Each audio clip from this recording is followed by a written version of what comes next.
What is up, Big Red Nation? Welcome to What Just Happened, the Northwestern game edition of this review.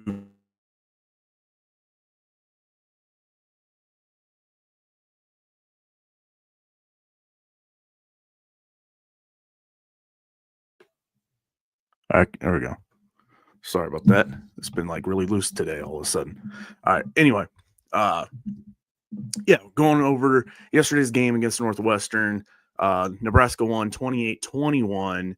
We're going to go over overall thoughts, some in-game notes that I had taken down. And then, of course, at the very end, like I usually do, we'll look at some stats and go over scores around college football in general. Uh, so let's just kind of go ahead and start off with some like general thoughts on the game.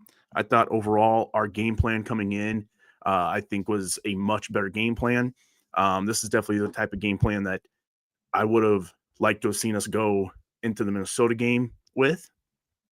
And talking about game plans too on the reverse side from Northwestern, um, you know, I made the comment during the game. Uh, Northwestern's kind of doing what Nebraska did going into the Minnesota game, right? So they're a team that their identity is run, run, run, run, run. We obviously have a defense that doesn't stop the run very well. And in that first quarter, at least, they came out throwing the ball actually quite a bit. And I wasn't quite sure what was going on, why that was the case. Um, they definitely kind of corrected their course of action and clearly started running the ball very well against us. Um, but yeah, I thought the guys came out juiced up. I like to watch the Husker feed of usually like they'll play their Husker Radio Network pregame show stuff, but then they're showing inside the stadium. I usually like watching that right before game time. Plus, then because then you can watch the starting lineup stuff, the band come out and play, get to watch the tunnel walk, which whenever you're somebody that doesn't live in Nebraska, that can do that on a regular basis, it's pretty cool to be able to kind of still be part of that atmosphere while you're sitting at home watching that on YouTube. Um,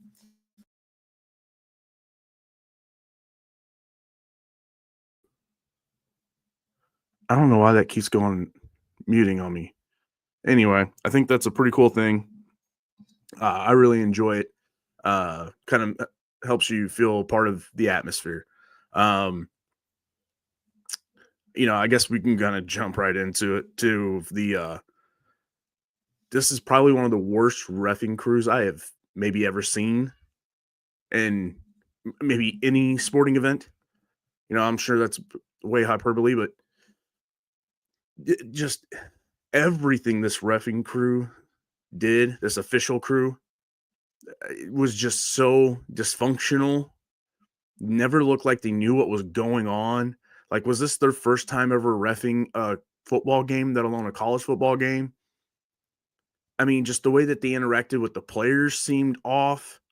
Um, the main ref, just had trouble speaking all game long. Kept saying Nebraska every time he meant Northwestern. There was a one confusion of like it was. I don't understand what the confusion was.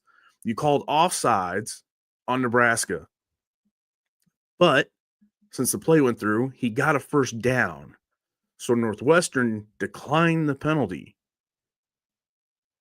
And it's like they had like three different meetings of the minds to try to figure out, wait, what do we do? Wait, huh? What's going on? Wait, so wait, like, what are they doing? Like that slowed down the game tremendously. Uh, I don't know what these guys were looking at in the review booths and all the different reviews that they were looking at. I mean, just bad call after bad call, missed call after missed call. I mean, so many blatant.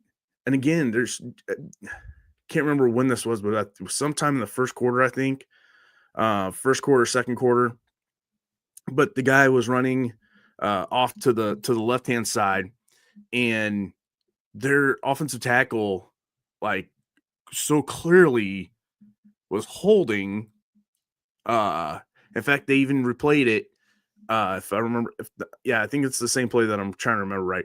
And they replayed it, and Mark Helfrich on the broadcast kind of brought up, he was like, well, maybe that was kind of close. Um, on the hold there that they said was, because it didn't get called always. Um, and so you have that missed one. That's just, again, I get it whenever you're fighting inside the trenches and it's like an inside run and whatever. But whenever it's a run going so to the outside and it's clear as day because you're at the end of the line and it's right there in the wide open as the running back's running right by that offensive lineman who was clearly holding and tugging on a jersey, and it doesn't get called. Like, those are the ones that get annoyed. I get annoyed with or frustrate me as a fan saying, come on, this these refs are terrible. How are you missing this? Um, then of course you go all the way later on, which these calls in the third quarter, fourth quarter, these were the ones that really were almost game changing. That long drive by Northwestern, uh, where it was the fourth down call, right?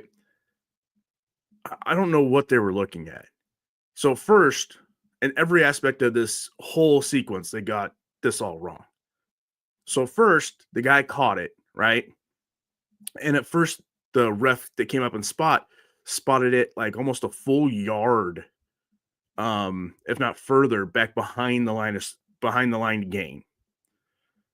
Then they called it a first down with that spot, which it wasn't.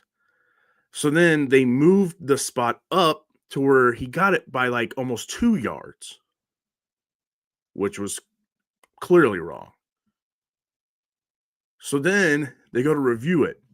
And I think the exact spot, it should have been in inches, like inches from the actual first down, because that red line that we all saw on the broadcast was almost a half a yard too far up. So it made it look like whenever he finally did get possession, that it was maybe a full yard behind the line to gain, but it was probably more of like a half to just several inches behind.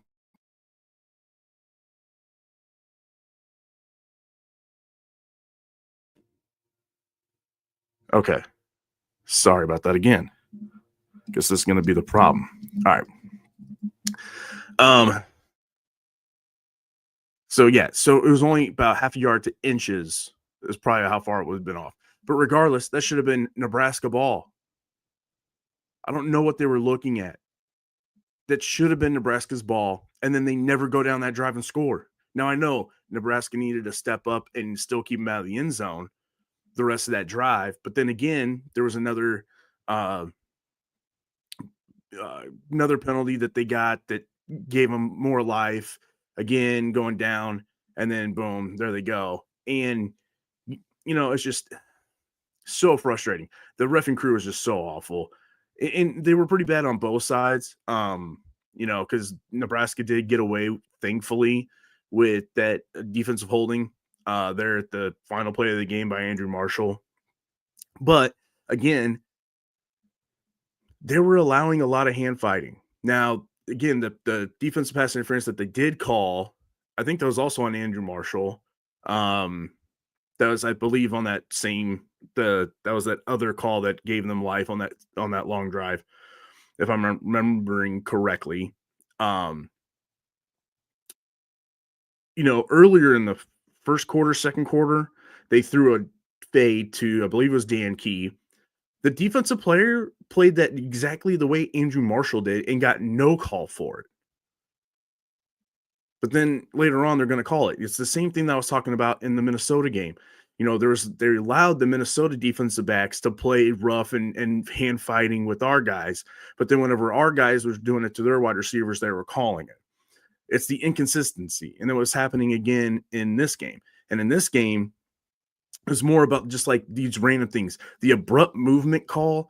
What the hell? I mean, we always find these new random stupid calls that have never been called before in the history of football. Always get called on Nebraska in Nebraska games. It's just what all Van Poppel was doing was moving. He was switching his technique. right? The defense made a call, or that's just usually kind of what a lot of defenses will do. You line up in one spot, knowing you're trying to time it up correctly before they hike it. You're going to move last minute to be now in a new position to confuse their offensive line on who and where to block, because you usually have to count off, right? And blocking schemes. And that's all he did. I don't understand how that wasn't it's not a penalty. It's not a penalty. If that's a penalty, then every time that a defensive back or linebacker walks up into a blitz look to back out to back in, then that's the same thing, right? Is that not an abhorrent movement or whatever? An abrupt movement? I mean, just dumb. Whenever that happened, I just sat there and just like was dumbfounded. And then earlier there was a bad offensive pass interference miscall, and I can't remember the exact moment of this off the top of my head, but I mean, their guy like legit, the couple weeks before, whenever they called that on Emmett during the Maryland game, where he was clearly not even he had no clue there was a defender right in front of him because he's looking back trying to get the catch, and then they just happened to collide. Right, and Dane Key scored the touchdown that got taken off the board. But here we are in this game, close to the same kind of play. I think it was a wheel, and their offense or their wide receiver came in and just straight up blocked. I mean, just earholed one of our guys. But whatever. Again, reffing at the end of the day, a lot of times bad calls, good calls, whatever. If they're super involved, not involved, usually you got to be better and play out of that. I'm in total agreement of that. But at the same time, you got to have some common sense and say, hey, this is bad. These were bad officiating officials. This was bad officiating. It cost some moments in the game that allowed certain things to happen. Now, it is up to those teams to take those results, take those hurdles, and correct it, and not let it deflate, and still play hard and do what you got to do. But I mean, come on, that touchdown was on that drive, hands down, was thanks to the refs. I mean, and then that whole momentum changed. If not, then we get the ball back and we're up 21-6, and we get the ball back after stopping them on a fourth down. You think we'll take that momentum and probably go score at least a 3-pointer, and then we're up 24-6, and now it just keeps going. So that game could have been totally different. But I've seen a lot of people reactions on Twitter and in different podcasts and stuff like that talking about, they still weren't happy with the performance in this game. This game was still too close. Come on. How are we playing like this against a team like Northwestern? Well, I mean, Northwestern has a top 25 defense coming into this game, right? They're the number 2 leading rushing offense in the Big Ten. They're 5-2. They beat UCLA, went out and beat Penn State at Penn State. Yeah, they lost to Oregon, but you know what? They still rushed for over 200 yards on Oregon's defense. Right? The only game that I think that they actually definitely went out and just looked really bad in was the first game of the year against Tulane. All the other games, even though it did end up being kind of a blowout, Northwestern Oregon still kept that. They were able to, for at least a little bit, make that game ugly, shortened, and kind of gave Oregon a little bit of fits. Not for very long. I'm not trying to sit here and say they really played hard against Oregon, but that's a really good team up there in Eugene, and they almost fell to the Northwestern snore fest that they can do and lull yourself into not playing as well. And they did it for a little while against Oregon.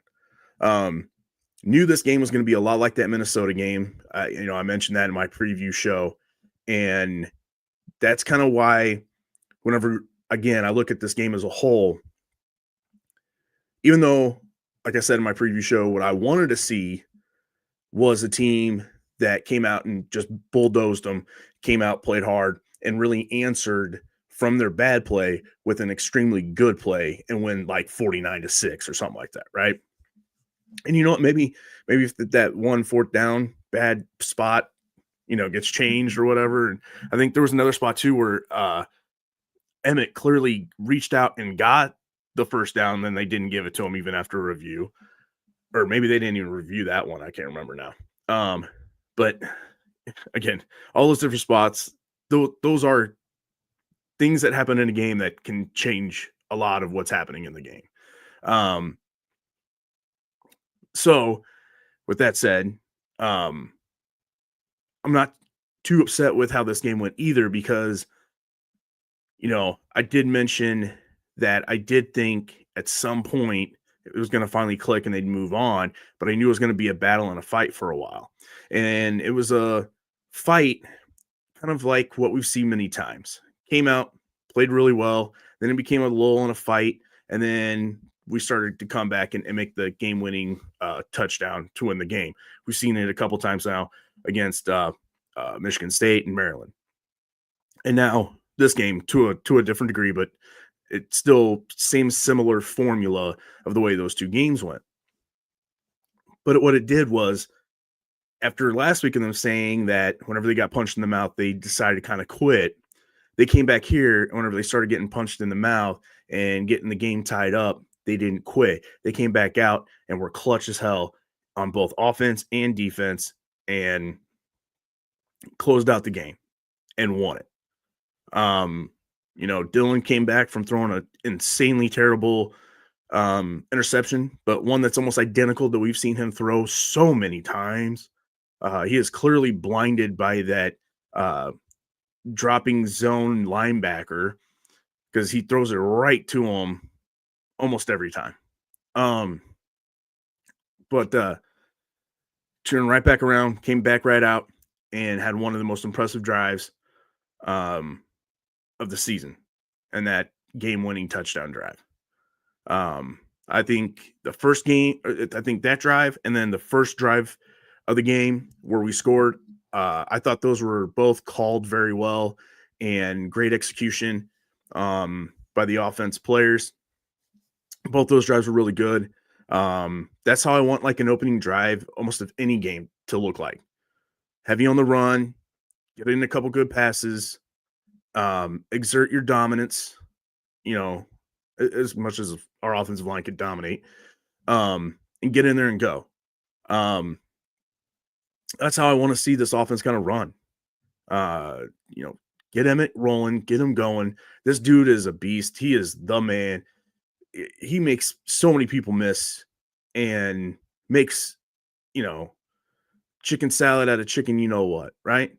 I mean, he does that almost on every run. He was running this year a lot like Amir was doing his senior year, where he made an okay offensive line look like a really good offensive line because he just made so many guys miss, and he would get 5-yard runs that should have been 5 yards in the backfield. And Emmett's doing the same thing. Emmett is really, really good. And you know what? I think Isaiah Mosey is starting to now kind of maybe get some momentum. He's starting to look good. He had that one really good, like 20-something yard run, or maybe just under that. We'll look at the stats. I think it says as long as it's like 21. And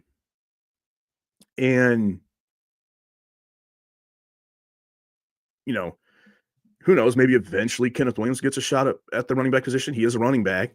The way he's been looking on his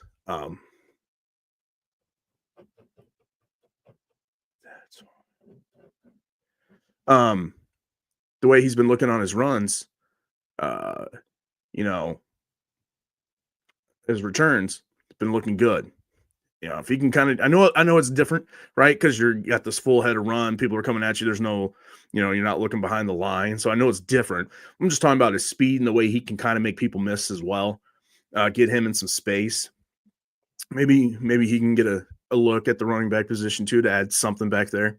But yeah, I thought overall though, good game. I think it's a game that Nebraska needed to again just kind of rebuild back that grittiness that they've shown this year and show that no matter the situation, they're never going to stop fighting, that they're never going to be out of the game, and move forward.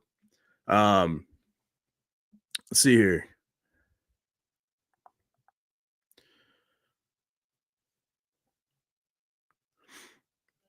I did think that the O-line did play much better. Obviously, they only allowed 1 sack, uh, allowed Emmett to get over 120 yards rushing. Um, but, they're still not perfect, not by a long shot.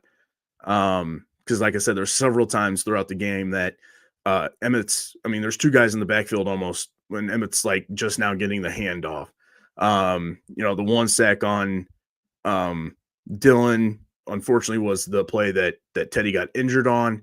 Um, you know, and whenever I say this, like, again, so this is why I still think there, after watching today's game, even though there was, a much bigger improvement, some success, there's just kind of been, the more I've thought about it, there's just kind of some bigger overall issues that I have with just the status of the O line as a whole that has me still thinking that there needs to be a conversation about whether or not we retain Donnie Raiola um, going into next season, or if we need to make a change at that offensive line coach. And the reasons are, one, you can just kind of look at the play on the field, right? This year, guys aren't getting better. Um, they're inconsistent at best this year. And then on top of that, last year, I would say maybe our best offensive lineman the last couple years, our best offensive lineman has been a transfer in Ben Scott. This year, I think clearly our 2 best offensive linemen are transfers, right? Rocco and Elijah I think, are 2 best offensive linemen. Justin Evans is right there for sure. I think Henry Latowski's kind of taken that weird senior year back. Not that he's been terrible, but the way he played last year, you would think with another year of improvement, he would look and be much, much better.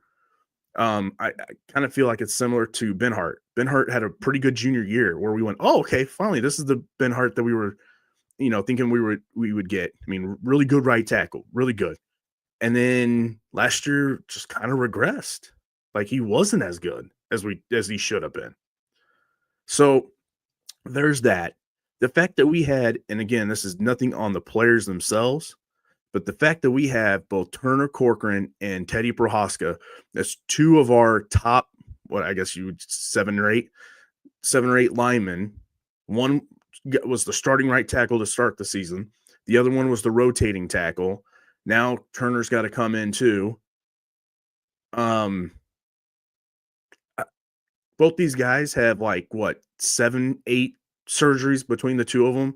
Missed years and years and years of playing due to these injuries. Now here's Teddy again hurt, which apparently it looks pretty bad. So I bet this is probably another season-ending injury on him. And you're trying to tell me that none of the younger guys have been developed enough? You have not been able to coach or recruit a good enough younger crew of offensive linemen that could not be stepping in and be better than them? I mean, these guys, you got Teddy Prohaska that got brittlest knees you've ever seen due to all these surgeries and all these injuries. And no, there's not another offensive tackle on this roster that could have stepped up and been better. I mean, that at some point, yes, players need to put in the work, but the coaches need to coach up people. That's why they come here. And that's why, any of them come to schools is to be coached up. They want that coach that they chose to coach them up, make them a better player, get them ready for what most people look at the next level, whether or not, they're legit that type of talent or not. But that's why they're choosing this coach. They chose Donovan Raiola because they believed in him to make them a player that could go do this for a living. And I don't know, maybe it's not just him, maybe it's the people that he has around him helping him coach the O-line, but somebody's failing people somewhere. Because you're trying to tell me out of all these offensive linemen we have on the roster, none of them could beat out guys that have barely played due to injury and have all these surgeries, have all these braces on. Nobody. To me, that's a problem. And again, this is not like this is not me trying to talk crap on Teddy or Turner Corcoran, but facts are facts. Like you would think, you hope you can have fully well able-bodied men could step up and be better than two dudes with like bionic knees. You would think you could be able, if you were a good enough coach, you should be able to have any of those guys ready to go. Like at least mentally, right? The mental part should not be a problem. That's where the coaching really does come in. Okay. The being like physically able, that falls on your conditioning. But I remember everybody saying the offensive line, everybody looks really good, just body type wise. So if it's a mental thing, okay, coaches, coach them up. Coach them up. Sometimes I understand things just don't click for a little bit because there's too many different outside things. Like these are still human beings that still have to go through whether or not, we all think that it's like as the same as not as like normal students, but they still have student lives, right? They still got to deal with dorms. Well, probably not dorms anymore. Now that they're making a lot of money, they can probably just go buy a house or something. But but they still got to deal with school, class, teachers, other students that they deal with, boyfriend, girlfriend, whatever stuff, home life, right? Maybe things aren't great at home. Maybe they're hearing something about their friends or whatever else. Like they're still human beings. They still got life distractions. So I get sometimes, you can coach up people as hard as you want. Doesn't mean that they're just going to learn. So I get that. I'm totally nuanced in that situation. But nobody else, like the lack of development that we're seeing on the field from the offensive line is what's concerning to me, for sure. So I do think there's still a situation there with the offensive line, but I will give them credit today. Obviously, right? Look good. Having Rocco back, I think, was huge, and of course, and like I said, Elijah. You take those two guys out pretty early in that Minnesota game, and look what happened. So that's why I think that there's still a conversation to be had. I did like to. I thought the defense did play a little more aggressive. I still don't like how they couldn't get to the quarterback. They did there at the very end. Still didn't see as much blitzing as I would have hoped, but I did see a lot more aggressiveness. They played with a little more of an oomph to them. I think Donovan Jones really improved in this game, not only just getting the interception, but in some of the tackles that he had. He had been a guy that had been really missing a lot of tackles, and not in this game. This game he played really well. I thought Rex Guthrie also played very, very well in this game as far as safeties coming down and making plays and helping in that run game. Even though they still had a lot of rushing yards, but again, this kind of thing Northwestern does.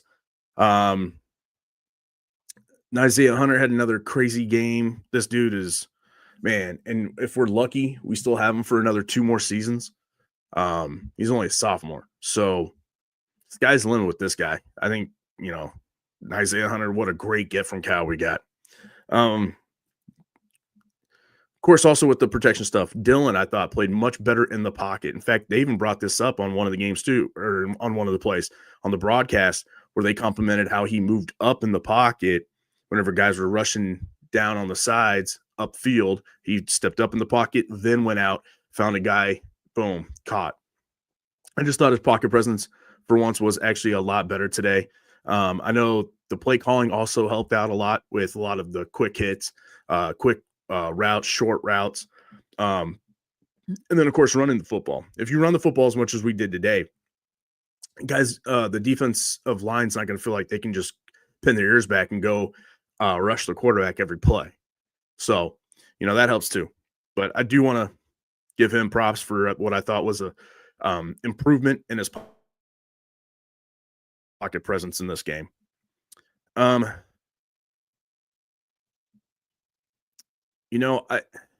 still think that this team clearly, obviously, needs to learn how to, as the term goes, step on their throat and finish out a game. They need to learn how to finish off games and finish teams. And that sometimes that moment happens in the first quarter. Sometimes that moment happens in the second, third, fourth, whatever it is. But you got to put teams away. Whenever you're up 21-6, that's that moment. Put the team away. No more sputtering out on offense, no more on defense coming out and letting them have a long drive to go score to get right back in the game. Like those things need to stop. This is one of the hurdles that this team still clearly needs to get over and start doing on a regular basis. Right now, they're getting into that one score winning stage, and they've become pretty good at that now. Next step has got to be, hey, we're up 14-0. Hey, we're up 21-6. Hey, we did a couple back and forth, but guess what? We just jumped back up we're on a 17-0 run. Now we're back up 10. Now we're not letting them back into this game now. Like now the buck stops now type stuff. That is what needs to get worked on now. But at the same time, I'm not surprised again how this game went down, because this is how a game with Northwestern has gone almost every year since we got in the Big Ten. They never quit. They fight us hard. They drag us down into a just kind of boring, methodical game, like what a lot of Big Ten West guys do. Like I said, it's the same thing that Minnesota would do. Same thing that Iowa tries to do. So I'm not surprised. Not surprised at all. And again, we already went over the accolades of Northwestern. This is not a bad Northwestern team. This is a very good Northwestern team. And in fact, I thought they played even better than what I kind of thought that they would. After watching the Purdue game last week, again, I didn't watch like the full game, but I watched a really good chunk of it, almost all of it. But again, it's just, especially since it's at Northwestern, that Purdue game was at Northwestern. That's just a terrible atmosphere, especially to watch on TV. It's so quiet. It's like you're watching like a YouTube broadcast of a small midtown team in the Midwest, like a high school team. It's not good. So it's kind of hard to watch. Sometimes it's a little boring. So I was flipping back and forth between some of the other games that day, but thought they looked tough in that game, thought they looked good, but I figured it was one of those teams that make other teams play down to their level. And I thought today playing down to Northwestern's level wasn't that far down. Like they were still, I think still Nebraska had more athletes on the football field, but as far as like team play, Northwestern's a good team. That's a good hard-nosed football team that could go out and give any team fits. And I think that they pretty much have done that outside, like I said, the Tulane game, the opening game of the year. I think, again, I think if you go ask Oregon fans what they thought of that game, I think they'd say the same thing. Like, man, they really just kind of dragged us into a mud fight there for a little bit. Luckily, things happened. We kind of were just so much better than them that we pulled away. But I guarantee they weren't happy about that game. Excuse me. Let's see here. Yeah, so now what I think they got to take this victory, this momentum, the way that they won, all the kind of good things that they took, and they need to take it forward. And I feel like they are, okay? Because right after the game, all right, in the post-game press conference, Matt Rule already started referencing that game, the importance of that game, and everything else. I'm starting to feel like, and somebody showed a picture like in the locker room. I know they always do this at the end of the games, like the next home game on the Jumbotron, they'll show up that thing. But that same graphic, USC, Nebraska in the all black on NBC 630 was in the Hawks, was in their locker room, video board, all that stuff. So it's starting to feel like they're heading into this game the same way we headed in to that Colorado game last year. They know it's a big game. They know it's a big moment. I feel like Matt Rule's playing into the emotions of that and are going to have this team really ready to just go guns blazing into that game.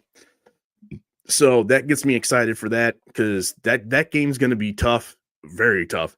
USC, they're athletes that they're a quarterback that can run and throw.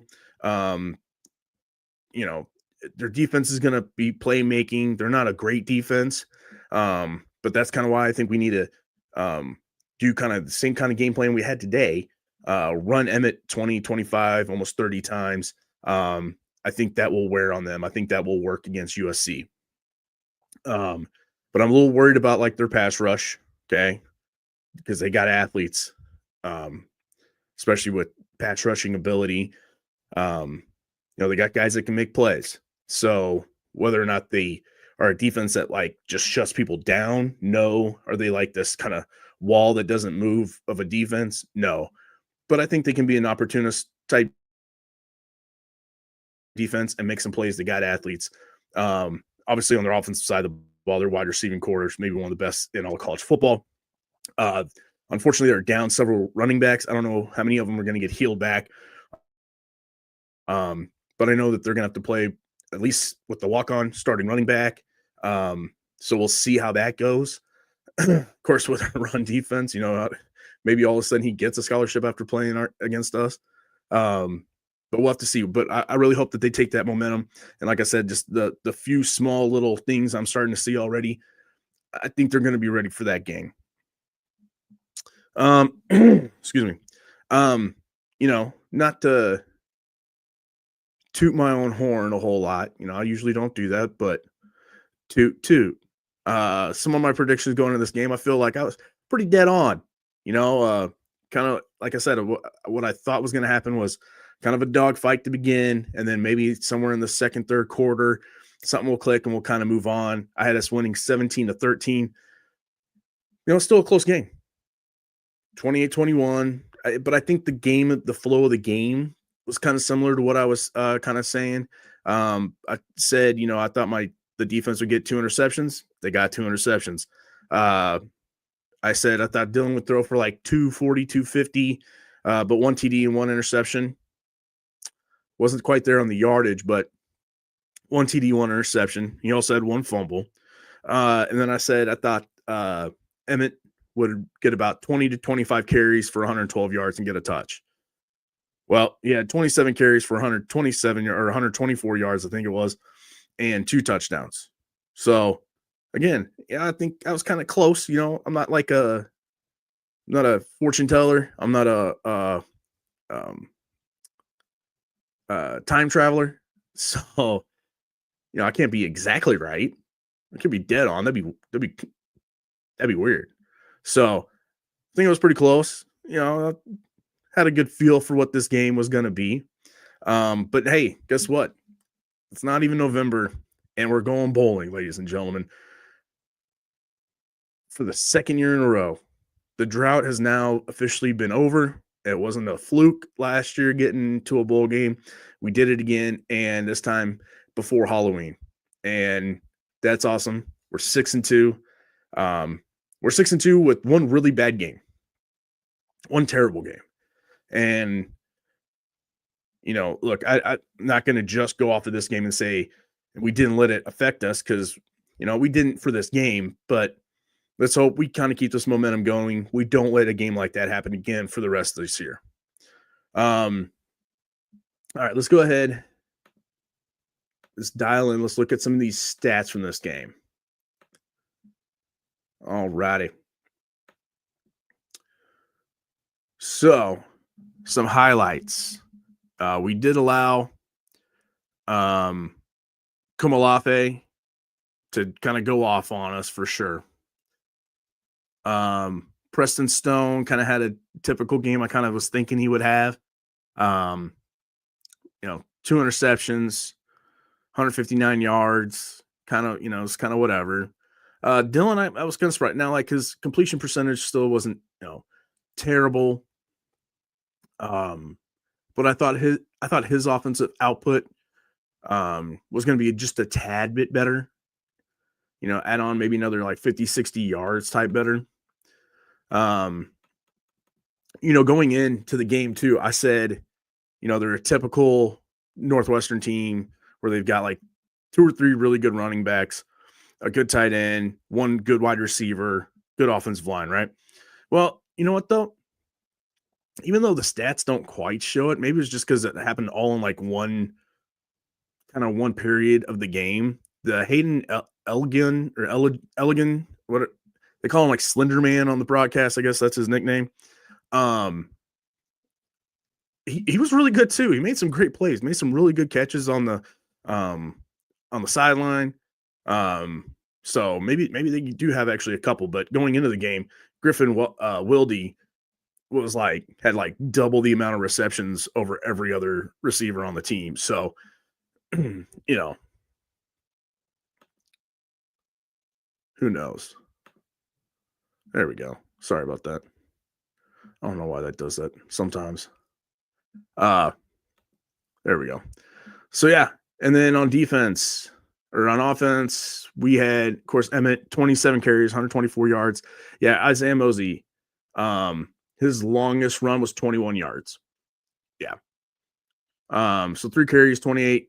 Longest was 21. Had one really good run. I think he's going to be one of those type of guys that he's going to have that 1 or 2 really good runs, maybe a game, and then the rest he's just going to kind of get stuffed. Still needs to kind of get some muscle on him, get some built on him to be a running back in the Big Ten. But he's already got that kind of wiggle. He's got that ability to be elusive like Emmett does. Oh man, the play that I hate. Oh my gosh, that 4th and 1. I hated that play so much. Where it was like, I don't even. There was like just too much stuff happening, and like we barely got it. I can't even remember now all of it, but it was just like Heinrich's at quarterback, Dylan's lined up as like a running back. Yeah, no, that was terrible. Isaiah Hunter again, 6 receptions for 70 yards and a touch. Beautiful catch on that fade route that never works.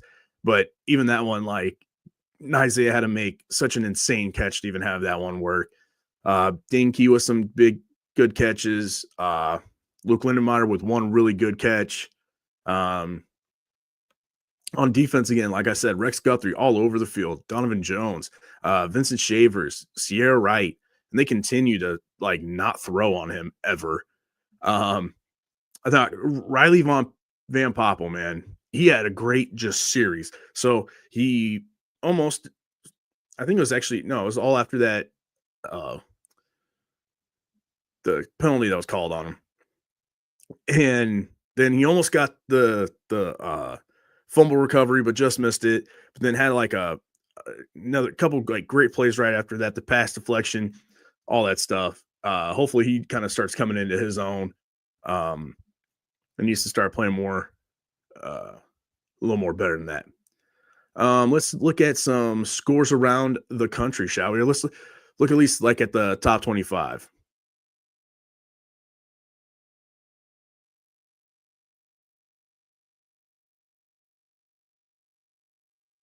Um, we'll see. I want to see kind of I don't know if they have a game next week or not, but we'll see how they play right before they have to play us. A&M whooped up on LSU. Man, there's some people calling for Brian Kelly's head. South Carolina kind of blew this game, man. Yeah, they kind of blew that game late. Oregon, I'm surprised Wisconsin played with Oregon like this, to be honest with you. I thought this was going to be like kind of like that Indiana score. Georgia Tech pulled out, won. Ole Miss won in a tough game. Miami, of course, they're going to blow out Stanford. Vanderbilt beat Mizzou. Early on, I thought Iowa State was going to pull this one out. They were up pretty big there. Yeah, 17-7 in the first quarter. Like, okay. But BYU came out, whooped. North Carolina out of nowhere almost beat Virginia. Virginia held on by a point in overtime.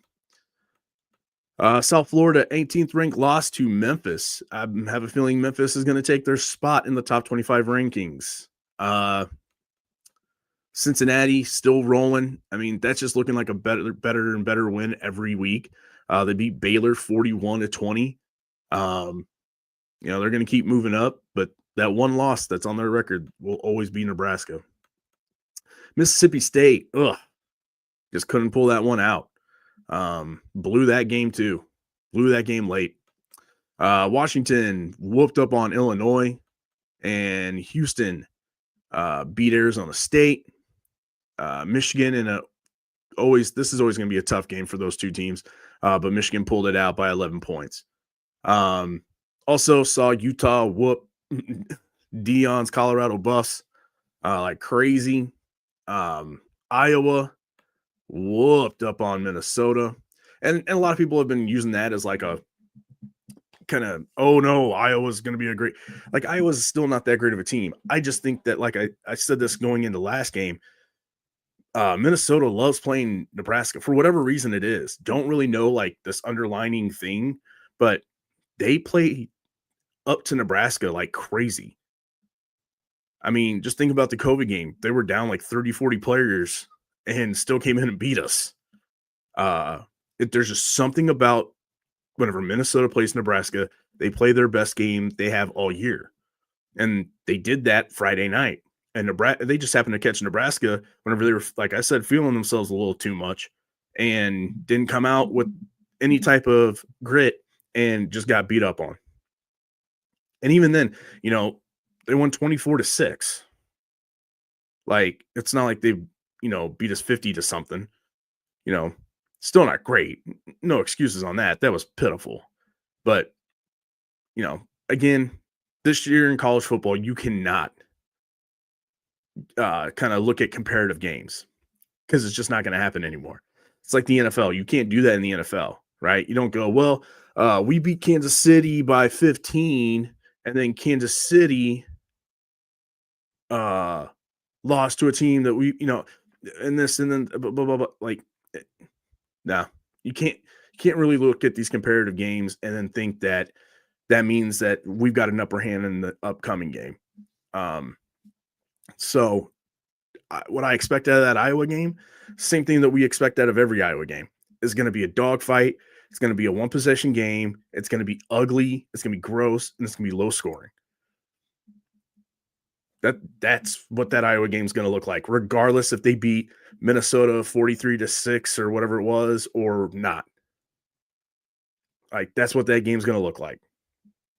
But now going forward, like I said, got to concentrate on USC. If you can get past USC and you beat USC, then those last three games, sky's the limit.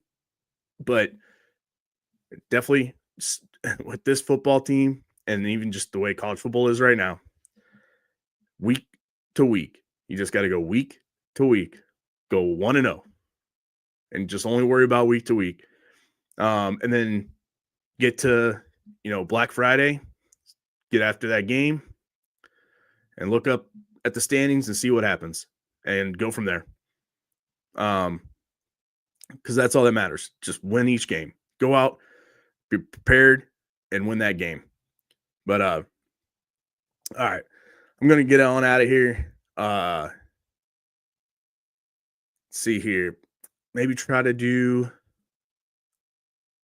maybe a Thursday night preview, because this is finally kind of like a slow week at work, not really staying late. So I want to really dive into this USC program, watch a couple of their games, kind of watch some of their, some people maybe that have like different podcasts, some of their radio network stuff, kind of get a good feel for this USC team.